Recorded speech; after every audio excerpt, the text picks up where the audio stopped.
Mesdames et messieurs, bonjour. Bienvenue dans la revue des titres de ce lundi 11 août 2025 sur votre chaîne préférée Speedline Télévision.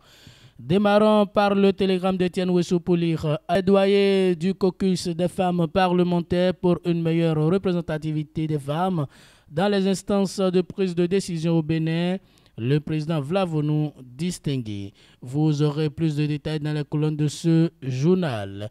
Élection générale de 2026 au Bénin.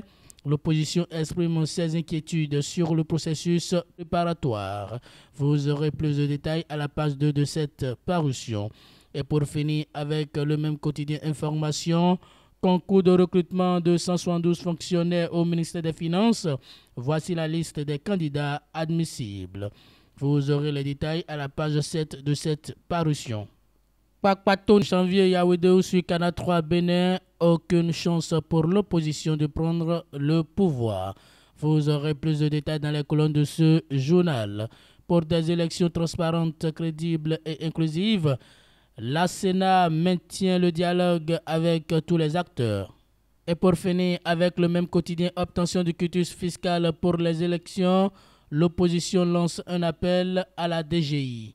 Vous aurez les détails à la page 3 de ce journal. La tribune de la capitale pour une meilleure représentation féminine dans les instances de décision. Le plaidoyer du caucus des femmes parlementaires. Le président Louis Vlavonou, honoré pour son engagement.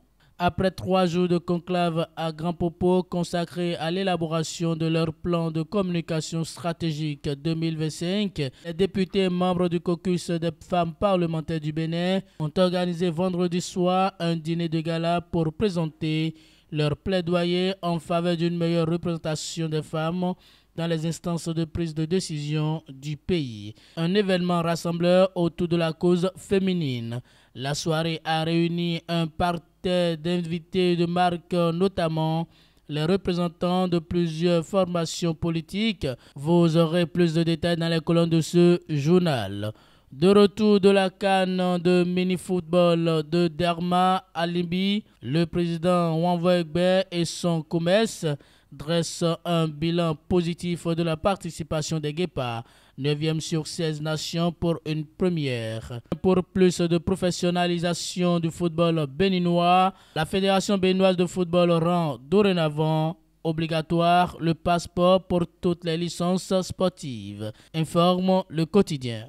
L'événement précis réaction suite aux conclusions des experts. Ce rapport confirme que le fichier électoral est assez fiable. Clame Moukaram Badarou. Près de 3000 électeurs décédés, toujours inscrits selon l'opposition. Vous aurez plus de détails dans les colonnes de cette parution. Marché financier, le Bénin fait un nouvel emprunt court terme plébiscité par les investisseurs. Vous aurez les détails à la page 7 de ce journal. Exercice de l'opposition, les échecs politiques des démocrates et leur sort en 2026. Vous aurez les détails à la page 2 de ce journal. Les 4 vérités affichent en manchette reconnaissance nationale. Le patriarche Karim Da Silva rend hommage au parcours exemplaire du professeur Abiola. Vous aurez plus de détails dans les colonnes de ce journal. Orientation des nouveaux bacheliers, la tournée nationale lancée à Parakou ce lundi, informe le quotidien. Drame au Bénin, 3 agents de sécurité tuent un individu à Zogbo-Domain. Vous aurez plus de détails à la page 4 de cette parution. Et c'est l'informateur qui ferme la marche de ce numéro. À la une, sécurisation du territoire national à Trokpo accompagne les efforts de Talon. À la mairie d'Abomey-Calavi ce lundi 11 août 2025, le président de l'Association nationale des communes du Bénin, Luc Atrokpo, convie ses pairs pour le lancement d'une tournée nationale d'information, de sensibilisation et de formation des chefs de village et de quartiers de ville sur la sécurité de proximité. Il s'agit d'une initiative qui vise à accompagner les efforts du pouvoir en matière de sécurisation du territoire national. Vous aurez plus de détails dans les colonnes de ce journal. Situation de précarité de certains enseignants. Nouvelle lettre ouverte des AME au chef de l'État. Après l'élaboration du plan de communication stratégique 2025, le caucus des femmes parlementaires s'ouvre aux politiques. Vous aurez plus de détails dans les colonnes de ce journal. Mesdames et messieurs, c'est tout pour la revue des titres de ce lundi 11 août 2025 sur votre chaîne préférée Speedline Télévision.